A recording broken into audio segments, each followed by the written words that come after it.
Assalamualaikum warahmatullahi wabarakatuh. Kami dari kelompok 4 akan membahas mengenai penyebab dari ketunarunguan. Nah, sebelumnya perkenalkan nama saya Herawati. Halo, Assalamualaikum warahmatullahi wabarakatuh. Perkenalkan, nama saya Danti Indra Stuti. Assalamualaikum warahmatullahi wabarakatuh. Saya Siti Fitriliani. Assalamualaikum warahmatullahi wabarakatuh. Nama saya Salah Siti Nur Aji. Halo, nama saya Ferry Irawan. Sebelum masuk pada pembahasan faktor penyebab tunarungu, mari kita bahas apa itu tunarungu dan apa saja kriterianya. Nah, tunarungu di sini merupakan kekurangan atau kehilangan fungsi mendengar yang disebabkan akibat kerusakan dan non-fungsi dari sebagian atau seluruh alat-alat pendengaran sehingga memerlukan bimbingan dan pendidikan khusus. Nah, menurut Winarsi, pada tahun 2007, ketunarunguan ini terbagi menjadi 3 kriteria, yaitu yang pertama, berdasarkan sifat terjadinya, yang kedua berdasarkan tempat kerusakan, dan yang ketiga berdasarkan taraf penguasaan bahasa. Nah, berdasarkan sifat terjadinya ini terbagi menjadi 2, yaitu kerusakan bawaan, yang artinya sejak dilahirkan anak sudah kehilangan fungsi pendengaran. Dan yang kedua yaitu kerusakan setelah dilahirkan, yang artinya anak mengalami tunarungu apabila ia mengalami kecelakaan atau disebabkan oleh suatu penyakit. Dan yang kedua yaitu berdasarkan tempat kerusakan. Nah, berdasarkan tempat kerusakan di sini yaitu kerusakan pada bagian telinga luar dan tengah sehingga akan menghambat bunyi-bunyi yang masuk ke dalam telinga yang disebut dengan tuli konduktif. Dan yang kedua yaitu kerusakan pada telinga bagian dalam sehingga tidak dapat mendengar bunyi atau suara yang disebut tuli sensoris. Dan yang ketiga yaitu berdasarkan taraf penguasaan bahasa. Nah, berdasarkan taraf penguasaan bahasa di sini yaitu tuli prabahasa, yang artinya mereka yang menjadi tuli sebelum menguasai suatu bahasa yaitu pada usia 1 tahun 6 bulan. Artinya anak menyamakan tanda atau signal tertentu seperti mengamati, menunjuk, meraih, dan sebagainya, namun belum membentuk suatu lambang. Nah, selanjutnya kita akan masuk pada pembahasan faktor penyebab dari tunarungu. Saya akan menjelaskan secara singkat mengenai faktor-faktor penyebab ketunarunguan.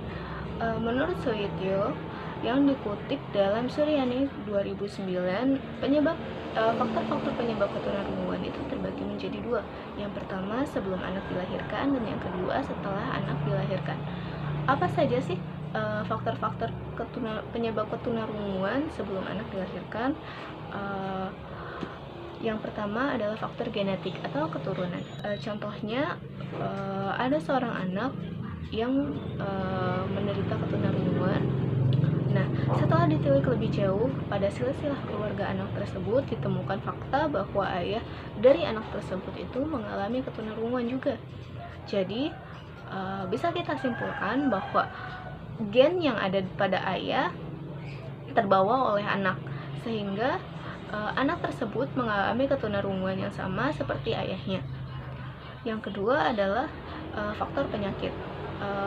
Sebagai contoh, seorang ibu hamil dalam kehamilannya menderita atau terjangkit penyakit cacar air ataupun campak. Nah,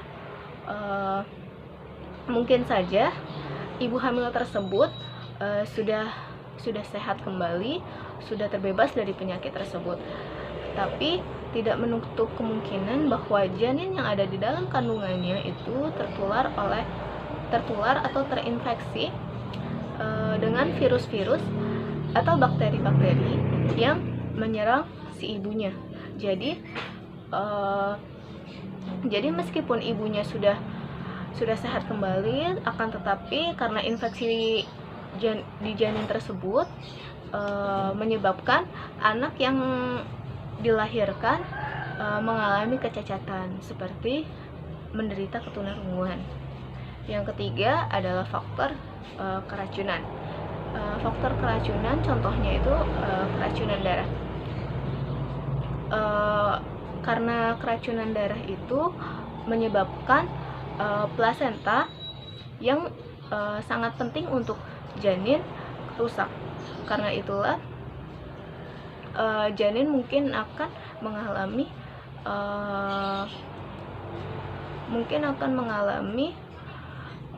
dampaknya juga, salah satunya menjadi cacat, yakni ketunarunguan.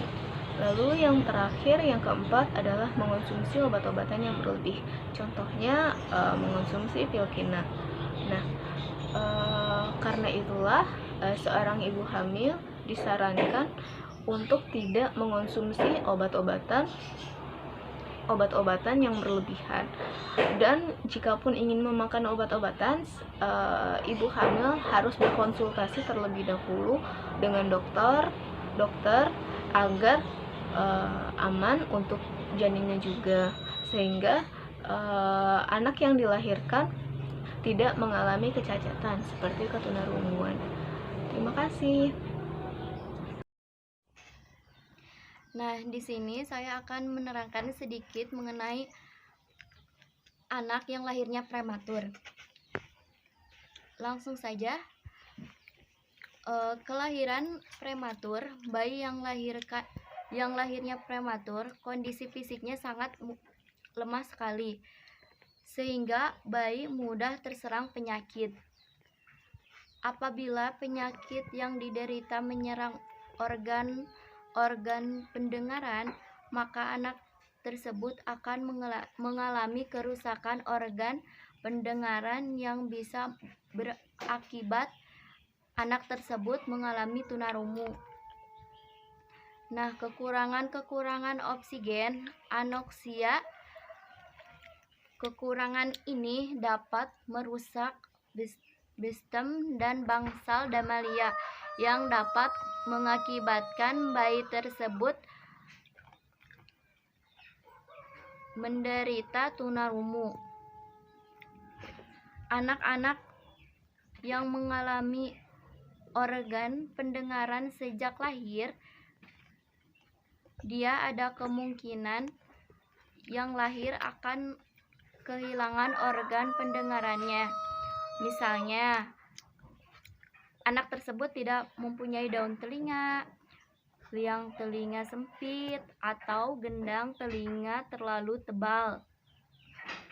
Nah, kelainan itu tersebut dapat berakibat anak menjadi anak tunarungu.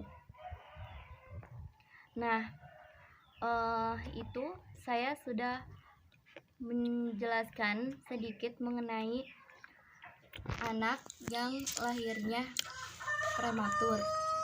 Begitulah, anak tersebut mudah terserang penyakit apabila dia lahirnya prematur.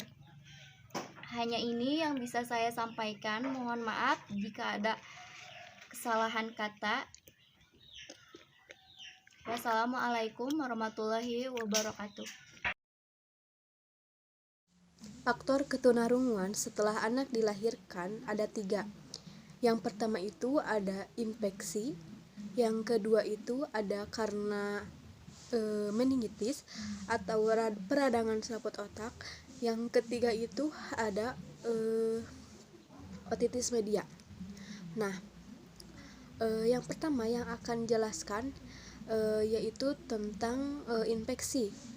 Jadi faktor penyebab ketunarunguan anak setelah dilahirkan karena infeksi atau luka-luka yang diderita oleh anak seperti cacar air, terus juga sipilis, terus juga karena campak yang diderita oleh anak menyebabkan terganggunya organ pendengaran.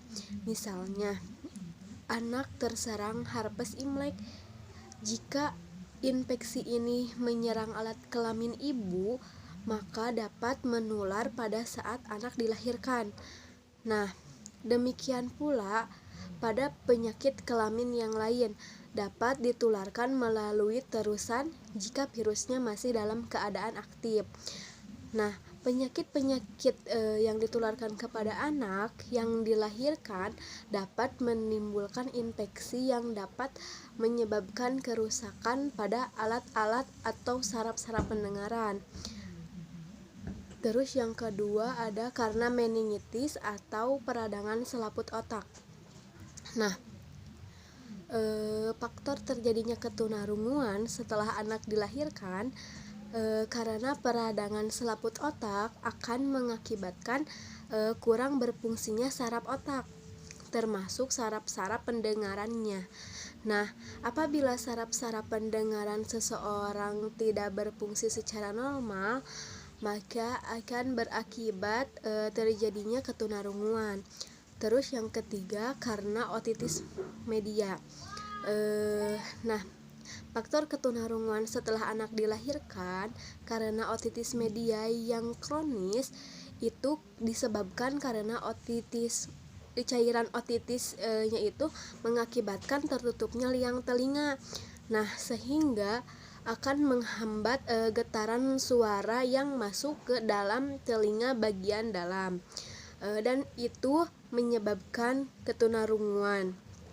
Mungkin itu yang dapat saya sampaikan. Kurang lebihnya mohon maaf. Wassalamualaikum warahmatullahi wabarakatuh. Maka dapat disimpulkan bahwa ada dua faktor penyebab ketunarunguan, yaitu ketunarunguan yang terjadi pada saat anak belum dilahirkan oleh karena ketunarunguan atau gen, penyakit, keracunan atau infeksi prematur, kekurangan oksigen dan lain sebagainya. Sedangkan ketunarunguan yang terjadi pada saat anak telah lahir oleh karena penyakit meningitis serta otitis media.